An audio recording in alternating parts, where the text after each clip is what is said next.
Hello అండి, నమస్తే. ఇప్పుడు మాట్లాడే టాపిక్ వచ్చేసి బీజేపీ జనరల్గా వాళ్ళ action plan for the elections ఒక స్టేట్ తర్వాత ఇంకోటి చాలా ఆర్గనైజ్డ్గా, చాలా సిస్టమేటిక్ మేనర్లో ఒక స్టేట్ తర్వాత ఇంకో స్టేట్ని క్యాప్చర్ చేసుకుంటూ వెళ్ళే ప్రయత్నాలు చేస్తున్నారు. సో అందులో వాళ్ళు ప్రధానంగా పెట్టుకున్నటువంటి రాష్ట్రాలు ఏంటంటే ఒడిషా, వెస్ట్ బెంగాల్, తమిళనాడు, తెలంగాణ. సో ఇందులో వాళ్ళు ఒరిస్సాని క్యాప్చర్ చేసుకున్నారు. ఒరిస్సాని క్యాప్చర్ చేసుకున్న తర్వాత తదుపరి వాళ్ళ టార్గెట్స్ వచ్చేసి తెలంగాణ, వెస్ట్ బెంగాల్ అండ్ తమిళనాడు. ఈ రాష్ట్రాల్లో పాగా వేసేదానికి ప్రధానంగా సెంట్రల్ బీజేపీ లీడర్షిప్ ఒక పేపర్కి ఇచ్చిన ఇంటర్వ్యూలో చెప్పింది నెక్స్ట్ టార్గెట్గా వాళ్ళు తెలంగాణ పెట్టుకున్నారు. వెస్ట్ బెంగాల్ ఉంది, యాజ్ వెల్ యాజ్ తమిళనాడు కూడా ఉంది. కానీ అతను మాట్లాడిన బీజేపీ సెంట్రల్ లీడర్ మాట్లాడిన టాపిక్ వచ్చేసి purely confined to Telangana. So తెలంగాణలో ఉన్న ప్రధానమైన ప్రాబ్లం ఏంటంటే వాళ్లకు పాత లీడర్స్కి బీజేపీలో తెలంగాణ నుంచి కొత్త లీడర్స్ మధ్య కొంచెం గ్యాప్ ఉంది. బీజేపీ సెంట్రల్ లీడర్షిప్ కూడా రెండు వర్గాల్ని ప్రమోట్ చేస్తున్నట్టు కనిపిస్తుంది. దీన్ని న్యూట్రల్ చేసేసి పార్టీ మొత్తాన్ని ఒకటే తాటిపైకి తీసుకొచ్చి ఎవరైనా తెలంగాణ బీజేపీ పార్టీ నుంచి ఎవరన్నా పార్టీ లైన్కి అగెనిస్ట్గా మాట్లాడితే డెఫినెట్గా వాళ్ళ మీద సీరియస్ యాక్షన్ తీసుకునేదానికి వెనకాడబోమా అనేసి ఫస్ట్ మాట చెప్పే ప్రయత్నం అయితే చేశారు. రెండోది, పార్టీ మీద ఉన్నటువంటి ఇంకొక ఇమేజ్ ఏంటంటే తెలంగాణలో బీజేపీ అంటే యాంటీ ఇన్కంబెన్సీ ఓట్ స్ప్లిట్ చేసి ఒక పార్టీని ఓడించి ఇంకో పార్టీని గెలిపించేదానికి హెల్ప్ అవుతుంది. లైక్ 2023 అసెంబ్లీ ఎన్నికల్లో తెలంగాణలో యాంటీ ఇన్కంబెన్సీ ఉన్నటువంటి బీజేపీ బీఆర్ఎస్ని ఓడించేసి కాంగ్రెస్ గెలిచేదానికి హెల్ప్ అయింది. కొంచెం బీఆర్ఎస్ ఓట్లు ఎక్కువ కట్ చేసి అనేసి చెప్పే ప్రయత్నం అయితే చేశారు. ఇంకొకటి వాళ్ళ మీద ప్రధానంగా ఉన్నటువంటి ఆరోపణ ఏంటంటే మరి ముఖ్యంగా కాంగ్రెస్ పార్టీ తెలంగాణ ముఖ్యమంత్రి రేవంత్ రెడ్డి గారు చేస్తున్నటువంటి కామెంట్, 2023 అసెంబ్లీ ఎన్నికల టైంలో ఢిల్లీ లిక్కర్ స్కామ్లో కవితను అరెస్ట్ చేయకుండా బీజేపీ కాపాడుతుంది.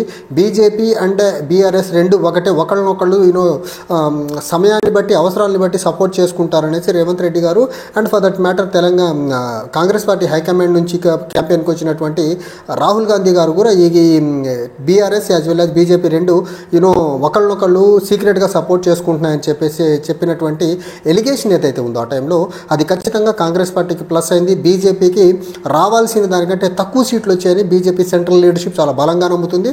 అది కొంతవరకు జనాలు కూడా విశ్వసించారు అనేసి బీఆర్ఎస్ కూడా నమ్ముతుంది.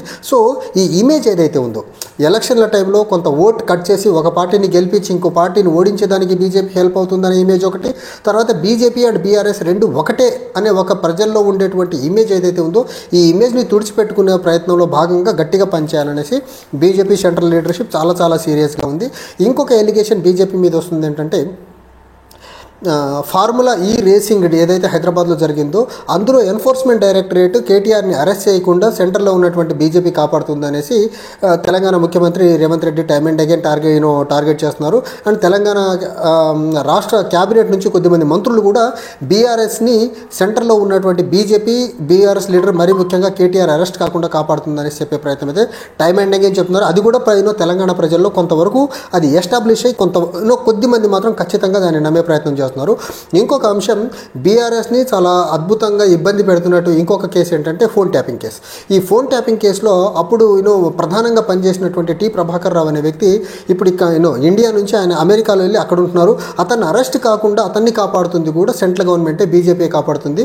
సో బీఆర్ఎస్ పార్టీకి సంబంధించినటువంటి కీలకమైన కేసులన్నిటిలో వాళ్ళు అరెస్ట్ కాకుండా బీజేపీ కాపాడుతుంది అనే ఎస్టాబ్లిష్మెంట్ ఏదైతే కాంగ్రెస్ పార్టీ చేస్తుందో దాన్ని ప్రజలు కూడా కొంతవరకు విశ్వసిస్తున్నారు. దాన్ని మేము ఆ ఇమేజ్ని ఖచ్చితంగా మేము తుడిచి పెట్టుకోవాలని చెప్పే ప్రయత్నం అయితే సెంట్రల్ బీజేపీ లీడర్షిప్ చెప్పే ప్రయత్నం చేశారు.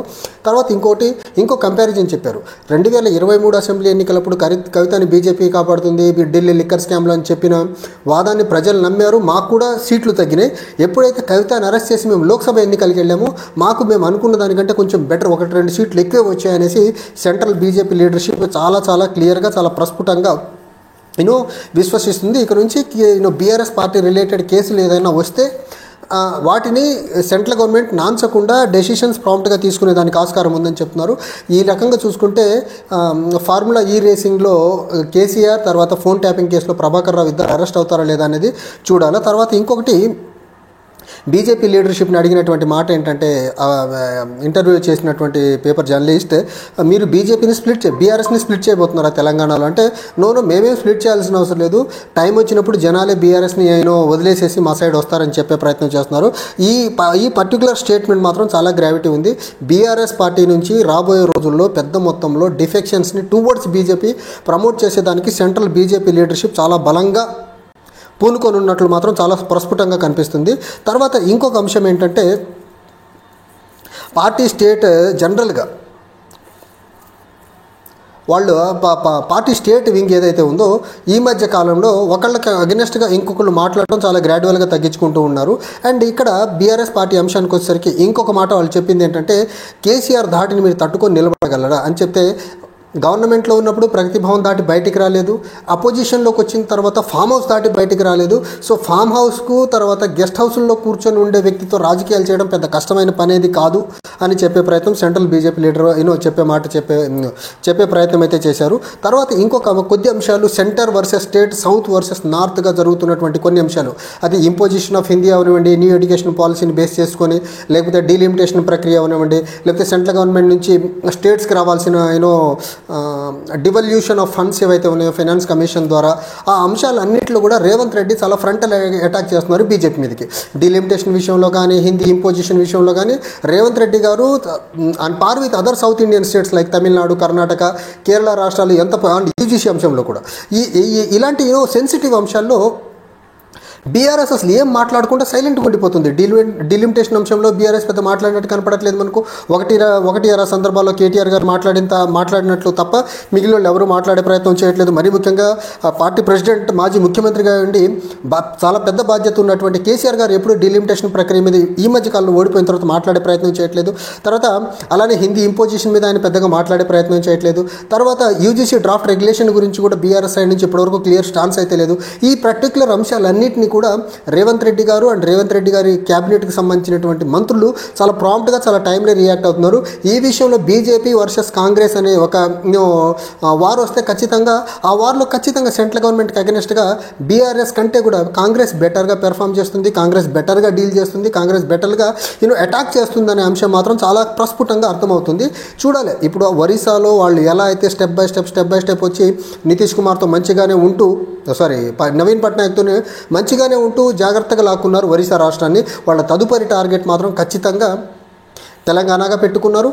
తెలంగాణలో ఖచ్చితంగా ఇప్పటికైతే అండర్ గ్రౌండ్లో ఆర్ఎస్ఎస్ ప్రతినిధులు చాలా బలంగా పనిచేస్తున్నారు. అండ్ వాళ్ళ పనితీరు ఎలా ఉంటుందో అందరికీ తెలిసిందే. అది రిజల్ట్ వచ్చిన తర్వాత మాత్రమే కనిపిస్తుంది వాళ్ళు ఇంత పని చేసేసారు అనేసి. సో గ్రౌండ్లో మాత్రం ఖచ్చితంగా తెలంగాణలో వివిధ జిల్లాల్లో మాత్రం ఆర్ఎస్ఎస్ వాళ్ళు చాలా డీప్గా ఇన్వాల్వ్ అయ్యి పనిచేసే ప్రక్రియ జరుగుతూ ఉంది. ఒరిస్సాలో ఇక్కడ కూడా సైలెంట్గా క్యాప్చర్ చేస్తారా, లేకపోతే కొద్ది టైం తీసుకుంటారా కాంగ్రెస్ ధాటిని తట్టుకొని, లేకపోతే బీఆర్ఎస్ యొక్క ఆ నేటివ్ ఫ్లేవర్ ఏదైతే ఉందో ఆ ఫ్లేవర్ని తట్టుకొని బీజేపీ అధికారంలోకి వచ్చేదానికి టైం పడుతుందా, లేకపోతే బీఆర్ఎస్ని సర్పాస్ చేసి రేస్లోకి ముందుకు బీజేపీ వచ్చేస్తుందా అనేది మాత్రం వెయిట్ చేసి చూడాల్సిన అంశం. ఇక్కడ మాత్రం చాలా క్లియర్, గత కొన్ని నెలలుగా చూస్తుంటే సెంటర్ వర్సెస్ స్టేట్ జరుగుతున్న అంశాల మీద కాంగ్రెస్ పార్టీ స్పందిస్తున్న విధానం ఏదైతే ఉందో అది డెఫినెట్గా బీఆర్ఎస్ కంటే బెటర్గానే ఉంది. బీఆర్ఎస్ లీడర్షిప్ మరీ ముఖ్యంగా యూజీసీ డ్రాఫ్ట్ రెగ్యులేషన్ మీద అవనివ్వండి, లేకపోతే డీలిమిటేషన్ మీద అవనివ్వండి, లేకపోతే న్యూ ఎడ్యుకేషన్ పాలసీలో ఉన్నటువంటి హిందీ లాంగ్వేజ్ గురించి మాట్లాడే అంశం అవనివ్వండి, ఇలాంటి అంశాల మీద బీఆర్ఎస్ అయితే అంత సీరియస్గా స్పందిస్తున్నట్లయితే కనపడట్లేదు. దీనికి ప్రధానమైన ఉద్దేశం ఏమై ఉంటుందంటే రేవంత్ రెడ్డి గారు చెప్పినట్టు ఖచ్చితంగా ఈ ఫార్ములా రేసింగ్ రిలేటెడ్ కేసులో ఈడీ ఎప్పుడన్నా కేటీఆర్ గారిని అరెస్ట్ చేసి అనేది కావచ్చు, or else phone tapping case ఏదన్నా మళ్ళీ తిరగదోడి లేకపోతే బీజేపీ సీరియస్గా తీసుకుంటే ఇమీడియట్గా ఫోన్ ట్యాపింగ్ కేసులో అరెస్ట్ అయితే ఈ రెండు కేసుల్లో కానీ బీఆర్ఎస్ లీడర్స్ ఎవరన్నా అరెస్ట్ అవ్వగలిగితే డెఫినెట్గా ఇప్పుడున్న ఇమేజ్కి ఇంకొంచెం డౌన్ గ్రేడ్ అయ్యేదానికి ఆస్కారం ఉంది, ఇమేజ్ ఇంకొంచెం బెటర్ ఇంకొంచెం టార్నిస్ అయ్యేదానికి ఆస్కారం ఉందనేసి కొంచెం స్ట్రాటజిక్గా బీఆర్ఎస్ ఏమన్నా అడుగులు వేస్తుందేమో. కానీ ఒకటి మాత్రం చాలా క్లియర్, బీజేపీ యొక్క నెక్స్ట్ ఎజెండా, ఆర్ఎస్ఎస్ యొక్క నెక్స్ట్ టార్గెట్ డెఫినెట్గా తెలంగాణ మీద ఉంది. తెలంగాణ మీద వాళ్ళ ఫోకస్ ఉన్న క్రమంలో ఆ ఫోకస్కి బలయ్యేది బీఆర్ఎస్ పార్టీనా కాంగ్రెస్ పార్టీనా అనేది దానికి కాలమే సమాధానం చెప్పేదానికి కాలం సమాధానం చెప్పే వరకు మనం వెయిట్ చేసి చూడాల్సిందే. Thank you.